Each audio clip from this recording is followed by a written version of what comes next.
Você conhece José Lúcio Bezerra Júnior?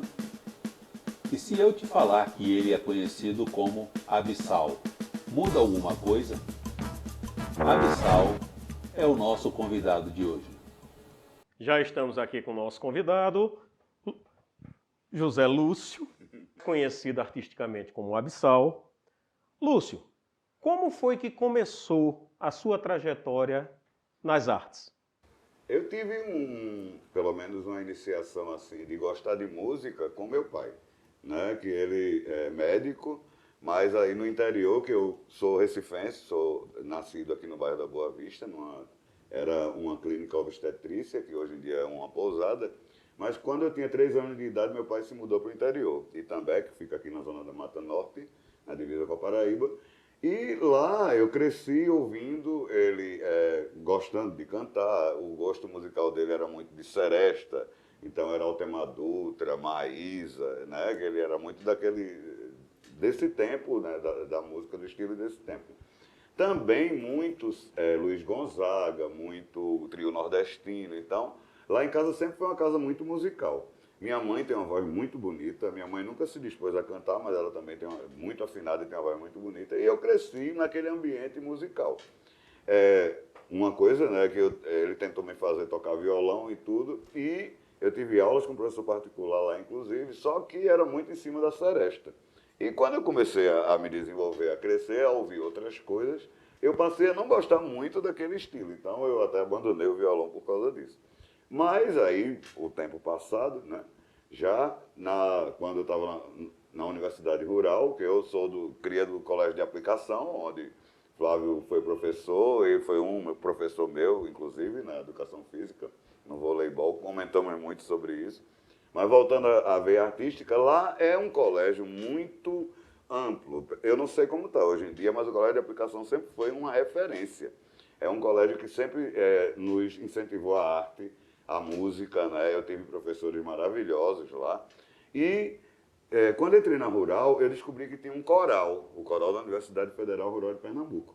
E eu entrei no coral justamente para começar a desenvolver a voz, que a minha voz já era grave, depois que eu fiquei adulto e tudo, e me apaixonei pelo coral, né? Então, minha iniciação foi no coral da Universidade Federal Rural de Pernambuco, quando eu fazia engenharia de pesca, eu sou engenheiro de pesca pela Rural, e minha regente, inesquecível, Vânia Dias.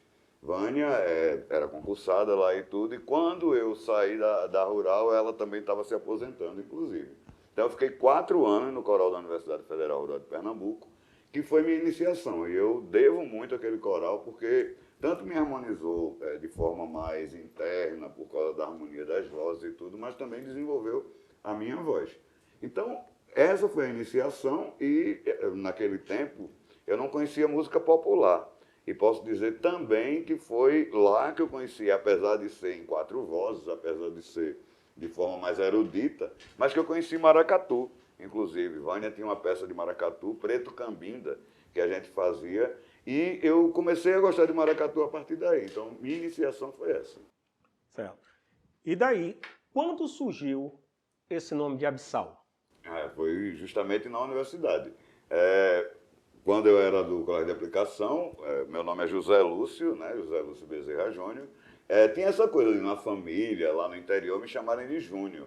E sempre aquela coisa do Júnior é meio indefinível, né? É uma coisa que você tá, Júnior. Hoje em dia eu acho que até menos, eu estava pensando nisso ontem. Mas tinha muito Júnior. Então lá eu já fiz questão de ser chamado de Lúcio, já para tirar esse Júnior. Mas quando eu entrei na Rural, também já estava sendo chamado de Lúcio, de José Lúcio. Tinha um rapaz, um colega meu, logo nos primeiros períodos, que me identificou como abissal. E aí eu explico, porque abissais são seres que vivem nas profundezas dos oceanos. Então, na engenharia de pesca, já na área da água, né? E esses seres abissais, que são em profundidade de 4.000 a 6.000 metros, né, abaixo da superfície do mar, é um lugar muito escuro. É um lugar que não tem luz, porque a iluminação do sol ela chega até uns 200 metros de profundidade. A partir daí, a penumbra até a escuridão total. salvo em alguns pontos em que tem a erupção de lava, tudo que deixa incandescente aquela área, mas a escuridão é muito grande. E há um detalhe, não há vegetação. Então, como não há vegetação, principalmente os peixes, eles têm que ter suas presas, aquilo que aparecer na frente. E muitas vezes tem que comer seres maiores do que eles. Então, a característica dos peixes abissais são terem bocas grandes, com dentes enormes, e foi daí que veio o meu abissal. Agora, o detalhe é aquilo de apelido. A gente sabe que apelido, para pegar, você não gostar, você achar ruim e tudo mais. E eu fiz o inverso. Aquele abissal, isso já me daria uma outra identidade, inclusive, dentro da universidade, e eu gostei do nome abissal. E aí eu passei a fingir que não gostava para pegar. Então eu até cito o nome dele, Sérgio Marinho, foi quem me batizou de abissal, e eu levei para a vida artística. Então, quando eu comecei, e aí eu acho que a gente vai falar ainda, nos grupos e tudo, eu já levei o nome abissal como meu nome artístico. E abissal sou eu, sou eu, sou eu, e abissal sou eu.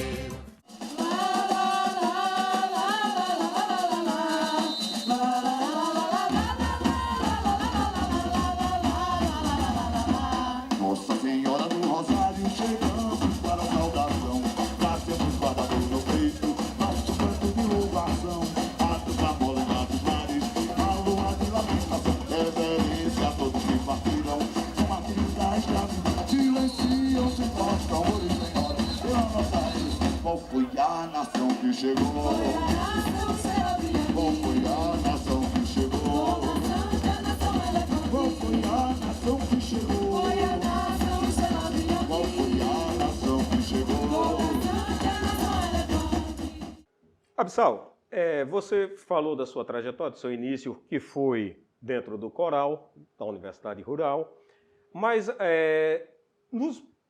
a música popular, a arte popular, o maracatu mesmo, como você começou no maracatu? Então, naquela fase, por exemplo, que eu estava no interior, a gente não tinha contato com cultura popular em geral.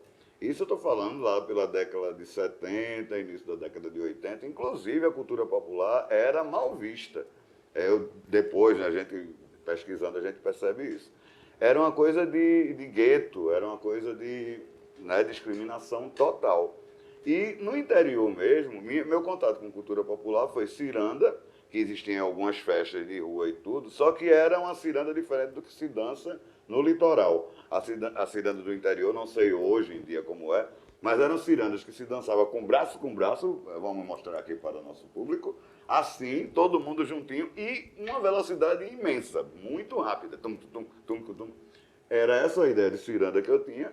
E de maracatu, a única coisa que eu tinha percepção era o caboclo de lança, que em época de São João sim também, mas principalmente em Carnaval e também em época de Natal, e se dizia que eles saíam e a gente escutava eles anunciando o nascimento de Jesus, era assim que eu aprendi lá, que era o contato de cultura popular.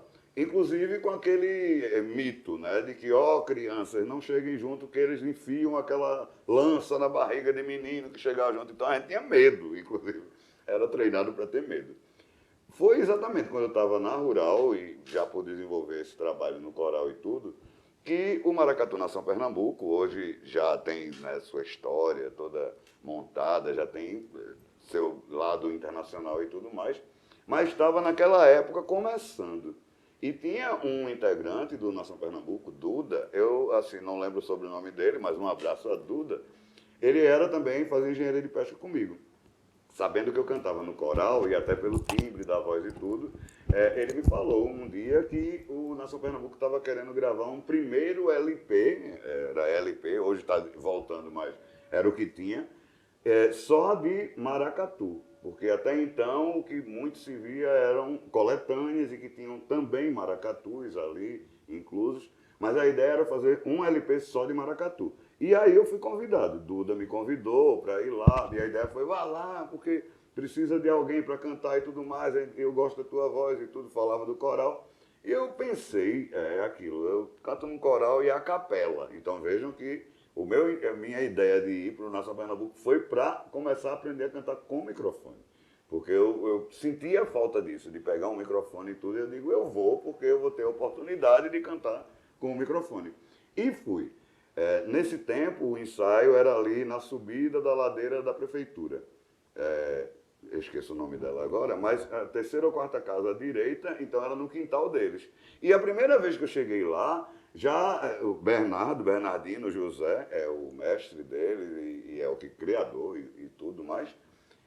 Eu me lembro que o primeiro ensaio, inclusive, não foi lá em si, foi, eu não lembro o nome daquele espaço, mas na Rua da Pitombeira, ali tem um espaço que tem um anfiteatro ali atrás, que é aberto, inclusive. Então eu me lembro que a primeira vez que eu fui no ensaio do Nação Pernambuco foi ali.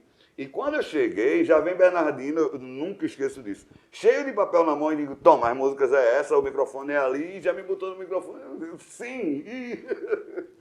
Foi assim que eu comecei no Nação Pernambuco, inclusive. Então, brincando, eu digo que foi por interesse, no interesse do microfone. Eu não tinha ideia do que era maracatu. O maracatu de coral é muito diferente do que eu depois aprendi do que era realmente o maracatu. Mas era no íntimo assim, a vontade de ser a estrela do maracatu. De forma alguma, de forma alguma. Eu, Flávio, como eu falei, né, foi meu professor e tudo mais, também conversávamos muito. Então eu era uma pessoa muito introspectiva. Eu tinha muita dificuldade, inclusive, de... Não em questão de relacionamento, né? Lá na aplicação mesmo, a gente fazia vôlei, fazia tudo quanto aparecia, a gente estava metido, eu estava metido. Mas essa ideia de desarnar, não tinha muito essa ideia. Porém, Flávio, é aquilo, e também já cheguei com o Abissal e comecei a ver Abissal como um personagem. Isso eu tenho muito em mim. Você é tímido, sou tímido. Até hoje eu sou tímido. Porém, quando vou para o palco, já não sou mais eu. Então eu tenho esse artifício de, ali é um personagem. Então o que acontecer ali já não é comigo mais. E daí eu não tenho a timidez em cima do palco. Entendeu? Lá eu não esperava vamos dizer, esse protagonismo, né?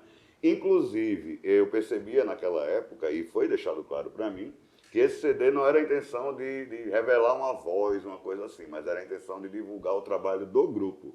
Tanto é que nesse primeiro LP, eu acho que cantava eu, tinha música que cantava Bernardino, e um terceiro que foi convidado, eu não lembro agora o nome dele, mas que foi convidado também para fazer música desse LP. Então não foi só a minha voz nesse LP. O nome do LP era Maracatu Nação Pernambuco, não tinha outro nome, era o nome do grupo mesmo, né?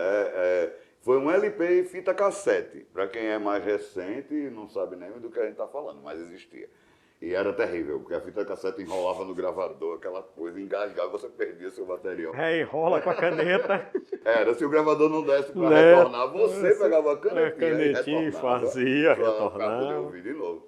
E foi assim que começou. Então não tinha ideia do protagonismo. Mas a posição em que eu fui colocado era uma posição de protagonista, né? Inclusive, é uma coisa que se falava, e eu percebo isso, que minha voz se adequou bastante ao estilo maracatu. Porque maracatu é uma coisa bastante grave. Você vê as alfaias, toda a instrumentação. A instrumentação é grave. Né? Então a minha voz meio que encaixou ali. E foi assim que eu comecei no Nação Pernambuco. Não tinha noção de que aquele grupo iria chegar tão longe. A gente não tinha noção de muita coisa.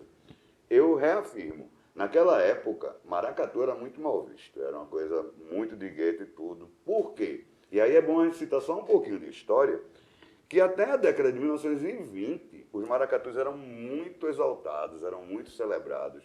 Depois eu fui estudar e tudo, e encontrei matérias do jornal Diário de Pernambuco, por exemplo, citando a nação do maracatu elefante, com a sua esplendorosa rainha, Dona Santa. Então, até a década de 1920, os maracatus eram muito exaltados. Só que o que acontece? Na década de 30, começou a ter uma perseguição com tudo que era afro, tudo que era negro, tudo que era popular.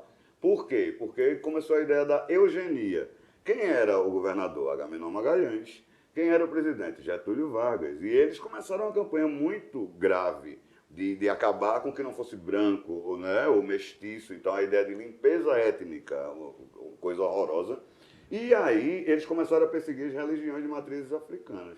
Então, começaram a fechar terreiros, começaram aqui mesmo, terreiros eram fechados debaixo de pau. A polícia não chegava, com licença, senhora dona Ialorixá, ou senhor Babalorixá. Não, era com violência e era quebrando tudo. Então, os terreiros começaram a fechar. E aí os pais de santo, as mães de santo, né, os babalorixás e alorixás, ficaram sem ter condições de desenvolver seus cultos. E aí começaram a olhar para os maracatus, que eram muito bem quistos, que tinham seus espaços, que tinham suas evoluções e tudo, e começaram a se chegar. Então, nesse momento, aí o Agamenon Magalhães começou a perceber o movimento e começou a perseguir os maracatus também. Então, da década de 1930 até a década de 1980, os maracatus praticamente estavam se extinguindo. Aí é onde entra, quando eu nasci, minha infância, no interior, de nem ouvir falar, mesmo aqui chegando, e adolescente ou jovem adulto, de olhar aquilo, mas era uma coisa que, né, se repudiava. Né? E o que é que acontece? Eu cito, sim, tem alguns maracatus tradicionais que não veem assim bem, mas que o Nação Pernambuco foi um grupo bastante importante nisso. E principalmente o movimento de Chico Sainz, que foi justamente no final da década de 80, e foi quando eu entrei no Nação Pernambuco, 89, 90, 1990, que começou aquele movimento de Chico Sainz. Começou que não tinha nenhum nome no começo. Depois foi pegando a ideia do mangue, virou o movimento mangue, o mangue beat. E o que é que aconteceu ali? Para voltar a resgatar toda essa majestade dos maracatus, e aí caboclinhos também, cocos, ciranda e tudo, foi que Chico Sainz, ele teve um insight, ele teve uma iluminação, que foi pegar a base dos ritmos populares e botar guitarra, contrabaixo, teclado e levar para o palco. Isso foi o grande achado. Para quem não tem noção, naquela época era danceteria, discotecas, era o que estava rolando, era você ir para uma boate hoje em dia, para quem não entendeu o termo, mas ir dançar solto, voltando àquela fase lá do Altemar Dutra e tudo. Então, as pessoas mais antigas naquela época não entendiam isso, porque para eles dançar era dançar, o casal e tudo mais, então sempre tinha esse problema. E abissal sou eu, sou eu, sou eu. E abissal sou eu, sou eu, sou eu. E abissal sou eu, e abissal sou eu, sou eu, sou eu. E abissal sou eu, e abissal sou eu, sou eu. Então, o que alguns não gostam, mas sim, foi sim. Chico Sainz mudou a história da cultura de Pernambuco, porque até então estava bem desmerecida e ele botou tudo em cima do palco. E ele não arrastou só os roqueiros ou bandas alternativas, ele arrastou os maracatus. Ele levantou tudo, porque as pessoas começaram a procurar aquilo que ele estava mostrando como base. Entendeu? Então, sim, se deve muito a ele e sim ao Maracatu Nação Pernambuco. Porque o que foi que o Maracatu Nação Pernambuco fez? Ele pegou o maracatu e botou em cima de palco. Ele pegou o maracatu e botou, na época do finado Recifolia, ele botou um maracatu em cima de um trio elétrico ali na Avenida Boa Viagem. Eu estava lá cantando e foi uma coisa fenomenal. Então tomou dos jornais, tomavam toda a mídia e a César o que é de César e a Chico Sainz o que é de Chico Sainz. E a grande sacada de Chico foi pegar o maracatu atômico. Que é uma música, uma das músicas. Uma das músicas que era uma das músicas do rol das MPBs clássicas, e ele dá uma nova roupagem, jogar de uma forma diferente, Que ele fez com um batuque rural. nosso. Foi, pegou no maracatu rural. Rural. Exatamente. Lúcio, você falou, né, da Nação Pernambuco. E pós-Nação Pernambuco, o que fez Abissal? Então, só citando a Nação Pernambuco ainda, foi também ali que o Nação Pernambuco começou sua parte internacional. Eu ainda participei da primeira viagem internacional e foi magnífica. A gente fez, foi um evento criado por uma brasileira, mas não era pernambucana ela. Noris Moraes, o nome dela, não lembro de que estado ela era. Também um grande beijo para Noris. Ela levou o Nação Pernambuco para um evento que ela criou lá em Portugal. Então a gente foi para a cidade do Porto fazer 8 dias de apresentações seguidas num hotel que era o Copacabana Palace de lá, que era o mesmo dono do daqui que criou lá. Então a ideia dela era Semana de Pernambuco. E teve isso, a gente foi como sendo a cultura, teve a parte da culinária que era no restaurante do hotel e a parte de artesanato que eram rendas da cidade de Renascença. Aqui, e que ela me dizia lá, porque a gente batia muito papo, que era onde ela tiraria o dinheiro que ela empenhou, mas ela tinha os patrocinadores e tudo mais. Então, Também cheguei aí a essa viagem internacional. Hoje em dia, o Nação Pernambuco já viajou para muitos lugares, mas aquela foi a primeira. Eu costumo brincar que foi realmente de primeira, porque a gente foi numa viagem daqui direto para Porto. Lá ficou dentro desse hotel, e era 5 estrelas, então eu fiquei num quarto só para mim, cama de casal.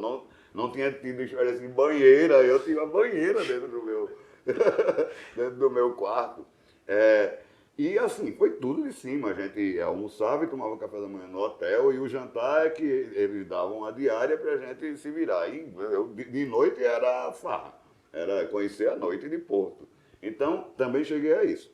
Só que aí já era uma época problemática e assim, tinham coisas acontecendo que não estavam muito legais e tudo. Então, quando eu voltei de lá, já tinham outros também dentro do Nação Pernambuco que estavam a fim de sair. E daí todo mundo decidiu sair. E sim, a gente usou como argumento que seria mais porque queríamos, e também isso era verdade, mas porque queríamos fazer outros ritmos, não só maracatu. Porque no Nação Pernambuco a gente tinha o maracatu de baque virado, em vários das batidas, né, vários baques, e maracatu rural. Basicamente era isso que a gente fazia. Não fazia coco, ciranda, maculelê, caboclinho e tudo, e já tinha. É isso que eu digo, aquele foi um momento em que o caldeirão estava fervendo, entendeu? Então era meio ficar preso no ritmo, e a gente criou a cabralada. A cabralada, quando foi criada, ela não era o que é hoje. Hoje ela se autodenomina um maracatu. É um grupo que se autodenomina Maracatu Cabralada. Mas a ideia não era essa. E o nome, inclusive, surgiu de uma historinha criada, porque quem vamos dizer, o idealizador da cabralada era o que era o estilista, o figurinista do Nação Pernambuco, João Neto. E também passou a ser o figurinista da cabralada.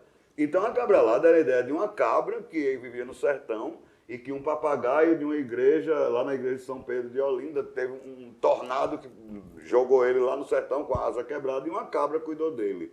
E nesse momento ele contou a história do Carnaval de Olinda, estava perto e tudo para chegar, e a cabra ficou interessada, então pegaram um feiticeiro, um xamã lá do sertão, que deu asas a ela, e ela veio junto com o papagaio para conhecer todos os estilos. Então a ideia era essa, para nos inserir até nos outros ritmos.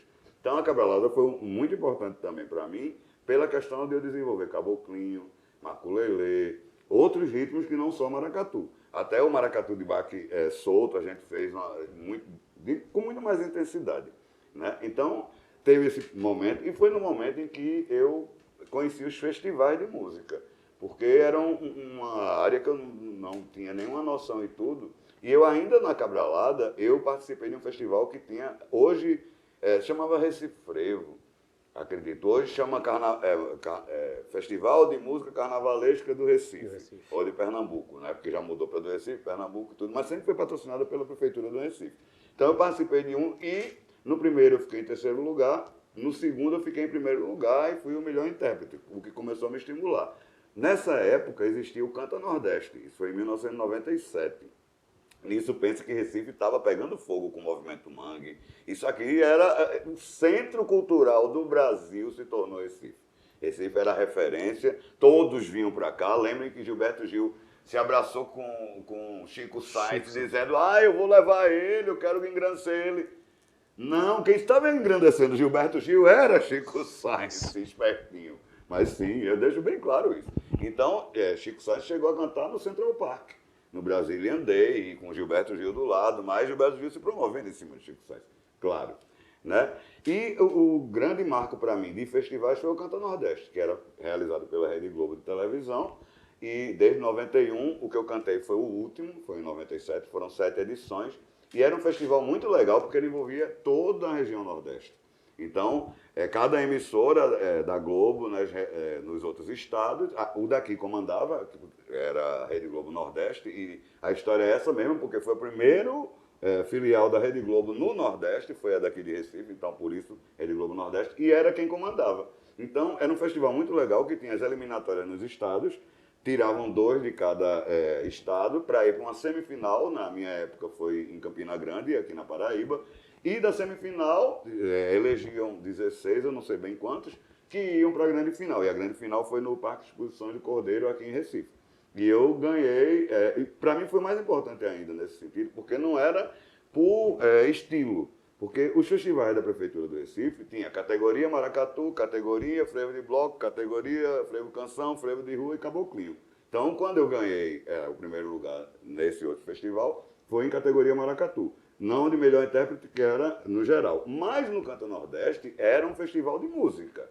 Então eu concorri com rock, concorri com MPB, não metaleiros, mas eu chegava perto disso, né? Com quartetos de vozes e tudo. E para mim foi muito importante ter ganho aquele festival por causa disso, porque foi tanta cultura do maracatu levada mesmo assim. Olha aí o que a gente tem. E era a época que já tinha se resgatado, então todos os maracatus já estavam muito efusivos e tudo mais. Mas por isso também, de me firmar. E Abissal sou eu, sou eu, sou eu. E Abissal sou eu. E as castelas se estenderam, daí polos e exílio. Mãe África chorar seu filho, e a nau com vento levou. E as noites sucederam, sol e frio no tombadilho. Mãe África chorar seu filho, entoar um canto na rua.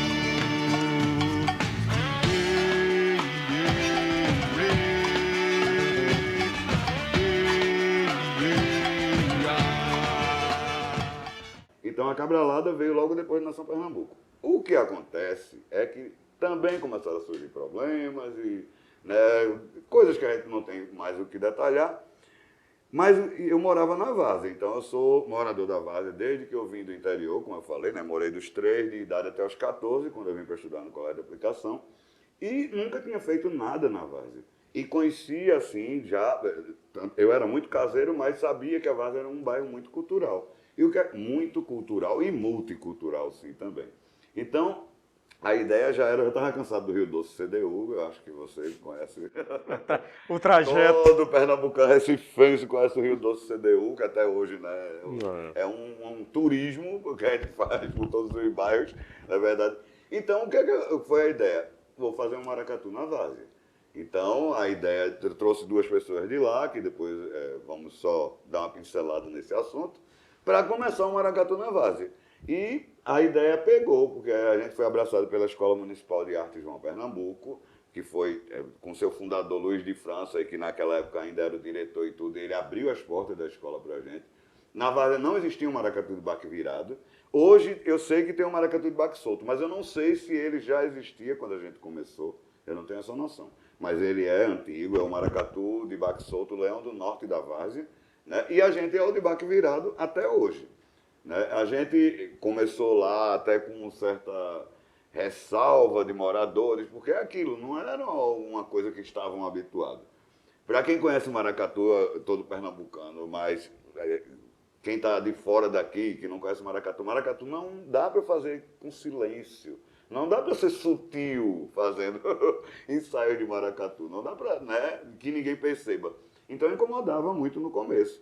E o que é que acontece? A gente ainda passou 2 anos na Escola João Pernambuco ensaiando, até que mudou a direção, tiraram França, e teve uma série de problemas lá, e a gente resolveu ir para a Praça da Várzea. Uma, porque não estava mais legal ficar lá, mas outra que era isso, para chegar junto da comunidade, chegar junto do bairro, envolver as pessoas. Essa transição de dentro de um espaço para um espaço aberto, como foi absolvido pelas pessoas do entorno da praça? Foi muito legal, foi muito legal. Como eu estava falando, na João Pernambuco já tinha tido uns probleminhas com a vizinhança, porque a gente começava de 4 às 6 e tem a história da novela, né? Sabe, a novela das 6. Então, de vez em quando a gente ouvia algumas coisas assim, porque quem não conhece João Pernambuco, é uma escola imensa, maravilhosa, tem um espaço incrível, mas é colada com a comunidade. Então tem casas da comunidade que assim, a janela do quarto da mulher abre do lado do teatro, que era o que a gente fazia. Tipo isso. Então imagine um teatro que o som sair. Mas o que é que acontece? A gente já dali fazia alguns cortejos, de vez em quando a gente saía da João Pernambuco, rodeava a praça e voltava. O que a gente começou a perceber é que tinha gente começando a gostar de nos ver. E isso aconteceu quando a gente foi para a praça. A gente realmente conquistou o bairro, Claro que qualquer grupo, eu já ouvi isso do Maestro Forró lá na Boba do Metério, né, que ele agradece muito a vizinhança sempre, porque a gente tem que sempre reconhecer que incomoda, mas hoje muito raros são os que não gostam do maracatu. A gente é abraçado, é muito bem quisto, a gente trouxe pessoas que, quando estava na João Pernambuco, que é um pouco reservado lá no bairro, não tinha, estou passando e vi e vou ficar, não tinha isso. E o que a gente conseguiu na praça. Então, a gente sempre renovou muito o grupo por causa disso. Sempre tem muita gente jovem, a gente consegue atrair a visão. Hoje, isso a gente vai falar depois, mas já tem a ideia do Maracatu Mirim, porque muita criança está chegando junto, muito pai está levando. Já vejo chegar pais com um menino com tambor na idade. E essa é a ideia do Mirim, é ter os instrumentos adaptados ao tamanho deles, né, para o peso, essa coisa todinha. Então, respondendo a você, é isso. Foi quando a gente realmente tomou corpo dentro da comunidade. Então, a gente, só na Praça da Várzea, a gente ensaia há 20 anos. Temos 24 anos, desde que eu criei o nome, né, e daqui a pouco a gente fala sobre isso. Passei 2 anos tentando convencer essas pessoas que eu levei para a Várzea para a gente começar, mas a ideia já tinha começado em 97, na época do Canto Nordeste. E em 99 a gente começou na João Pernambuco, 99, 2000, 2001. A gente foi para a praça. Então a gente está com 21 anos agora, né? Implementando 21 anos só na Praça da Várzea, só ensaiando na praça. Damos o desconto da pandemia, né? Estamos saindo dela, ainda não acabou, mas esse 1 ano e 8 meses, 10 meses, a gente parou totalmente, então a gente não fez nada. A gente recomeçou agora em janeiro, dia 8 de janeiro, na Praça da Várzea. E Abissal sou eu, sou eu, sou eu. E Abissal sou eu. Eu pulei, corria no dois vazios, descobri o céu do mundo numa questão na beira do rio. E corri saindo como se não ia pela frente. E a beira do rio, me parar na cabeça. Quando virou a parede, um filho pra anunciar. Ela fez a sua total, falando do seguiu. Todo cuidado, o pivete pensou. Conhecer os amiguinhos e com eles se mandou. Aí meu velho abotou o paletó. Deixa cair, segura o rojo. Vinha, fica o maloqueiro em cima do caminhão. Para no lado da igreja, conheceram os irmãos. Seguiram bom copo de café. Ficou roupa da missão e passaram no pé. E esse grupo é formado quantos componentes você acredita que fazem parte desse grupo atualmente? Hoje a gente se denomina Maracatu Real da Várzea. Então, por que Real da Várzea? Pela realeza do maracatu, mas para nos afirmar e reafirmar que somos o real maracatu da Várzea. Porque a gente sofreu um golpe, né? A gente vem com a trajetória, como eu disse, esse casal que eu levei para lá. Por 16 anos, né, a gente foi crescendo e tudo em cima do meu nome artístico. Em cima, quando a gente chegou logo para fazer esse maracatu, eu estava saindo da Cabralada, tinha tido os festivais e tudo, então as emissoras de televisão estiveram muito presentes, entrevistando a gente. Então tem entrevistas, inclusive, que um dia eu pretendo resgatar. Então, crescemos nisso. Os primeiros figurinos da gente eram improvisados, foram doações e tudo, mas depois, a gente, com a lei de incentivo à cultura da Prefeitura do Recife, que eu lembro muito bem o valor de R$48 mil, a gente era para fazer um CD que está aí nas lojas, ainda tem por aí, e a produtora, a B52, de Tatiana Braga, uma pessoa incrível, uma excelente profissional, ela conseguiu não só fazer o CD com aquela verba, como fazer o figurino, e o figurino teve toda uma história do Francisco Brenan, que cedeu a arte em minha homenagem, que inclusive eu tive a oportunidade em 2013 de cantar dentro da oficina Francisco Brenan e estive com ele, né, até enviei uma imagem para vocês sobre isso. E eu nunca esqueço disso, e só eu e ele sabe o que foi essa conversa, mas quando a gente se juntou ali, que ele veio de lá, ele só disse uma coisa para mim e eu disse outra coisa para ele. E assim, foi uma das maiores emoções da minha vida. Ele se virou para mim e disse: "Você é um artista espetacular." Eu olhei assim, fiquei abestalhado e só disse: "Muito obrigado pelo senhor existir." Então foi a conversa que a gente teve ali, foi incrível. Você tinha ele como um ídolo. Sim. Era o ídolo da Várzea ali, era exato. Não só da Várzea. Então, e aí, em 2012, esse casal resolveu que a Várzea não estava legal para eles e tudo mais, as coisas ficavam na casa deles, instrumentos, na época eles se vangloriavam de 70 tambores que nós tínhamos tudo e deram ganho em tudo isso, inclusive no nome, que é antigo eu não vou citar porque eu não vou propagar mais o que não é a gente, não é verdade? E aí ainda briguei por 3 anos pelo nome, foi mais de 10 mil reais com um advogado e tudo mais, mas mais para afirmar aquela história de que se iam ficar com o nome não era porque estava tudo bem, não foi uma saída, que legal, eles foram e a gente ficou. Não foi, foi um golpe que a gente levou em 2012. Então estamos, inclusive, celebrando 10 anos do golpe. Mas aí, Flávio, é onde vem a história. Eu considero aquela época, até 2012, a idade das trevas do nosso maracatu, e de 2012 para cá, a era moderna. Porque a gente não tinha uma oficina. O indivíduo, ele dominava no sentido de que ninguém podia, inclusive, chegar no caixa, porque o caixa comanda o maracatu. Então, quem toca o caixa comanda o batuque. E não tinha oficina. Esses 70 tambores não eram mais levados, não. Ficavam lá na casa dele, em pau amarelo, inclusive, nunca foi da Vase, né? Nem ele, nem ela. Em pau amarelo, e chegava lá, não tinha instrumento. Cadê? Quem quiser que traga, entendeu? A gente lá ensaiava na praça, na época deles, de 5 às 7, mas ele chegava 10 para as 6. Aí, como ele trazia o som, isso já na fase que eles estavam querendo dar o golpe. Aí montava com meia hora, tudo. Em geral, a gente tinha 50 minutos de ensaio. Não existia oficina. E aí, esquece essa parte da Idade das Trevas, o que acontece? A primeira coisa que eu implementei foi oficina. Foi sim botar os instrumentos à disposição das pessoas. Começamos praticamente sem nada. Com algumas doações, inclusive o que ele levou, tinha muita doação de amigo meu ali, né, instrumento meu inclusive, mas... Então começamos a crescer novamente assim. Mudamos o nome para Maracatu Real da Várzea, como eu já expliquei, real pela realeza do maracatu, mas por ser o real da Várzea.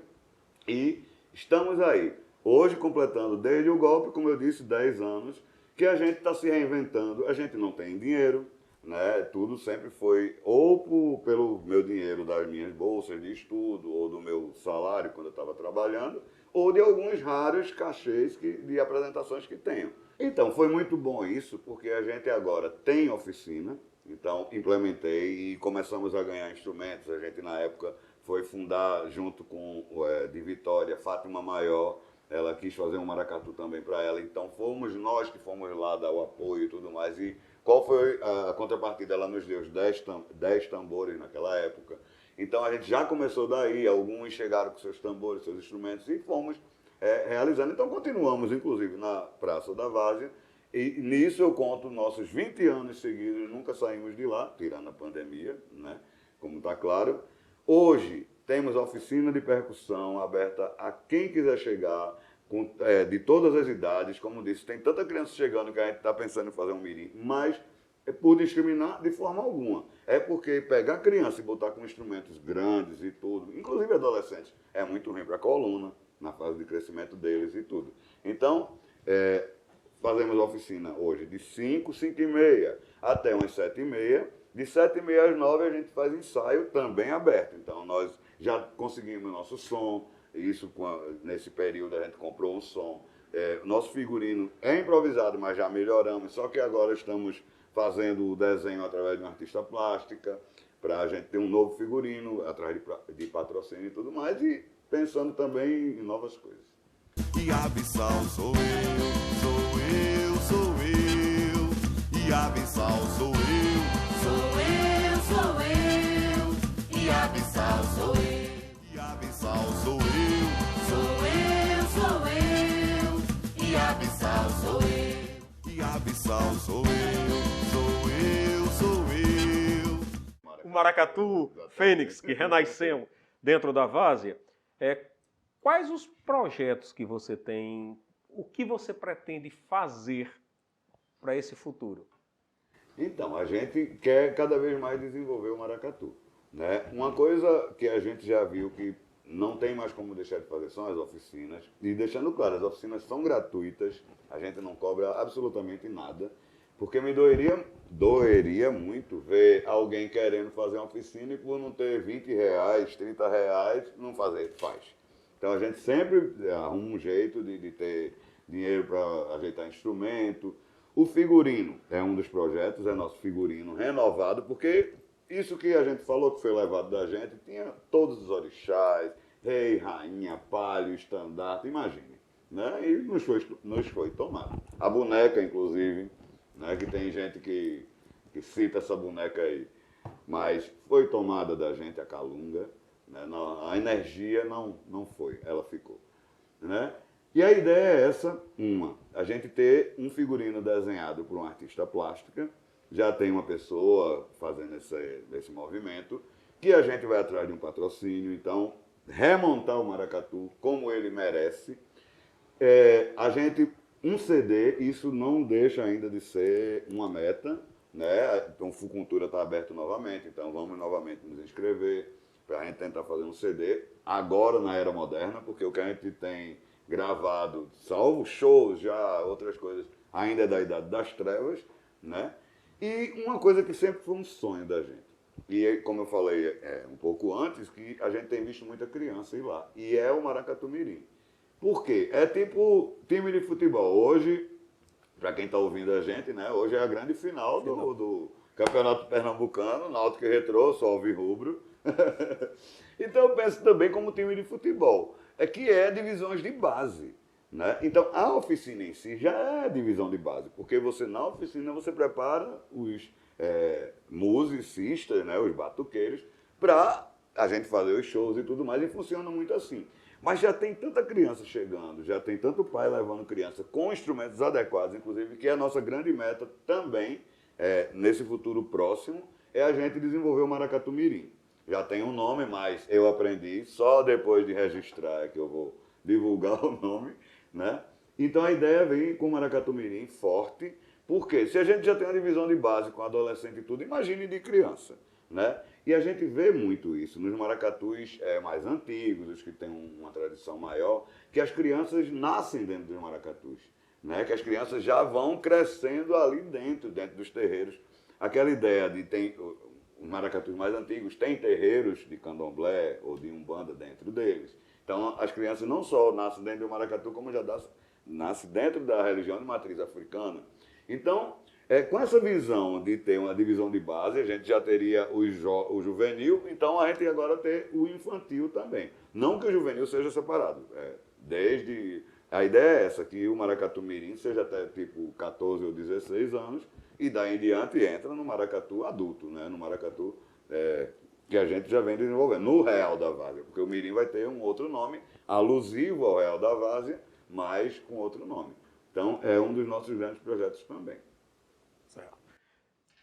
E projeto pessoal do Abissal? Bom, eu sou, assim, eu falei que eu sou engenheiro de pesca, mas eu tenho esse lado acadêmico também. Tenho mestrado e doutorado em oceanografia, aqui pela Universidade Federal de Pernambuco. Fiz pós-doutorado em ciência de materiais em 2 anos e 3 anos em química fundamental, 2 anos e 3 anos de ciência de materiais. Então, eu tenho um lado acadêmico também, e é isso que eu falei das bolsas, sempre desde 2012 que eu mantive o Maracatu com as bolsas. Então, com a bolsa de mestrado, com a bolsa de... Já foi o pós-doutorado, foi depois de lá. Eu estava no doutorado, foi exatamente, e entrei no pós-doutorado depois. Então, sempre fui mantido com as bolsas. Depois disso, eu passei a trabalhar no Espaço Ciência, que é um museu de ciência aqui de Pernambuco, que fica entre Recife e Olinda. Passei 3 anos e 2 meses lá. E que do meu salário também foi de onde a gente tirava o sustento do maracatu. Então, eu tenho esse outro lado também. Tenho a visão de fazer o concurso de professor universitário, por exemplo. Então, estou buscando com as aberturas, né? No lado da música, depois que eu saí do Espaço Ciência, porque no Espaço Ciência é um lugar gigantesco, eu lá era um dos coordenadores e passei a ser o coordenador dos monitores, então não tinha muito tempo para nada, né? E assim, desgastante, porque é sol, chuva e tudo, o tempo todo. Então eu estava, inclusive, um pouco me afastando da minha vida artística. Em alguns momentos a gente chegou a levar o maracatu lá, em 2 carnavais, e na abertura, a gente fez a abertura da Ciência Jovem, que é um programa deles lá. As 2 foram no Rio Mar, aqui no Rio Mar. Mas é isso. Lá eu estava muito mais chocado ali e estava meio que me afastando da minha vida artística. Então, quando você pergunta de projeto, depois que eu saí do Espaço Ciência, eu estou nesse momento, há 4 meses que eu saí de lá, ainda não me recoloquei. E tenho olhado de outra forma para a minha vida artística. Então, não só a parte do maracatu, com o maracatu mirim e tudo, mas eu estou pensando, sim, muito mais seriamente, em dar um impulso na minha vida artística como abissal. Eu tenho um projeto que é muito mais interno meu, mas já está bem mastigado, que é um personagem youtuber, né? Mas esse personagem não seria um personagem masculino, inclusive seria um personagem feminino, para um programa que eu penso de 20 minutos e com quadros, pequenos quadros, para tratar de ciência, para tratar de astronomia, ciência eu digo astronomia, para tratar de história, geografia, tratar de minerais que eu amo, os cristais, sou apaixonado, tratar de esoterismo, tratar de muitas outras coisas. Então, esse é um projeto que eu tenho, só que ele está muito mais dentro de mim do que em qualquer outro canto, né? Na parte artística seria impulsionar a Abissal como cantor. E Abissal sou eu, sou eu, sou eu. E Abissal sou eu. Olha o céu, olha para o mar, vê que nasce da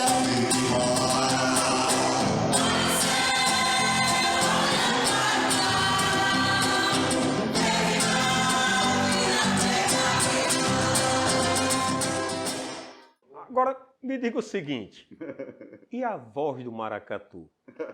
Quem é a voz do maracatu de Pernambuco? Olha, teve uma reportagem na época que eu estava no Nação Pernambuco, que foi do jornal O Estado de São Paulo. Como eu disse, naquela época Pernambuco era o centro das atenções. E aí fizeram uma matéria sobre o maracatu Nação Pernambuco. E não sei como é que chama, uma submatéria dentro da matéria, era a voz, o dono da voz, era inclusive quando me taxavam como sendo a voz do maracatu. Eu me sinto muito honrado, eu acredito que tenha muitos cantores de maracatu excelentes aí, mas eu acho que a questão eu acho mais pelo timbre, um timbre grave, né, que tem mais a ver com os instrumentos, meio que isso, mas eu não me considero a voz de nada. Tem muitas vozes, eu sou uma delas que estou aí nessa luta pela cultura da gente, que é riquíssima. Ô Lúcio, como você estava dizendo, o Abissal foi considerado, uma época, a voz do maracatu. Mas esse Abissal tem admiração por quem nesta arte? Veja só, faço esse pequeno apanhado, é que eu não me via como alguém de cultura popular lá na adolescência e tudo. Eu era roqueiro. Então eu era de boates, era de ouvir Dire Straits, Pink Floyd, Supertramp, então eu era de rock progressivo, inclusive, né? E realmente eu passei a gostar de maracatu dentro do Nação Pernambuco, mas teve alguém que foi aquele que eu olhei e digo, né? Dizem que isso partia dele também. Tem uma história, não sei como é essa história, não ouvi dele. Inclusive, muita gente, eu ouvi uma vez de Cristina Amaral num show no Paulo Várzea, ela no palco, né? Ela me viu passando, e aí ela me citou, falou assim, e eu dei aquele chá e disse, que ela tinha acabado de cantar uma música dele, eu vou falar o nome, e disse, você era muito amigo dele, né, Abissal? Aí eu só olhei assim, mas eu nunca fui amigo dele nesse sentido. A gente nunca sentou para conversar. A gente já trocou um oi ou outro num bastidor. Mas eu sei, eu tinha esse respeito que eu vou falar todo por ele, e sabia através de outras pessoas que ele tinha muito respeito a mim também, que é Chico Sainz. Chico Sainz para mim foi um marco na minha vida musical, na minha vida de artista, mas do nosso estado, na nossa cidade de Recife e Olinda principalmente. Está fazendo 30 anos da morte dele, agora, deixou um legado incrível. Foi muito pouco tempo, se vocês contarem o tempo, que ele teve atuando, né, e morreu jovem demais. Mas ele revolucionou. Pernambuco nunca mais foi o mesmo a partir dali. Pernambuco era outra coisa antes de Chico Sainz. E depois de Chico Sainz, inclusive, tem aquela história de que o pernambucano é meio caranguejo, um vai subindo, que o outro quer puxar, não sei o quê. Eu não sentia isso em Chico Sainz. Ele estava subindo e ele estava levando todo mundo junto. Ele estava puxando tudo, a cultura. Como eu disse, eu nunca bati um papo com ele. Mas eu acho que seria a conversa mais incrível que eu teria tido na minha vida, era ter tido uma conversa com o Chico Sainz. Então, meu grande ídolo de sempre, e até onde eu puder, eu vou sempre estar homenageando, reverenciando Chico Sainz. E Abissal sou eu, sou eu, sou eu.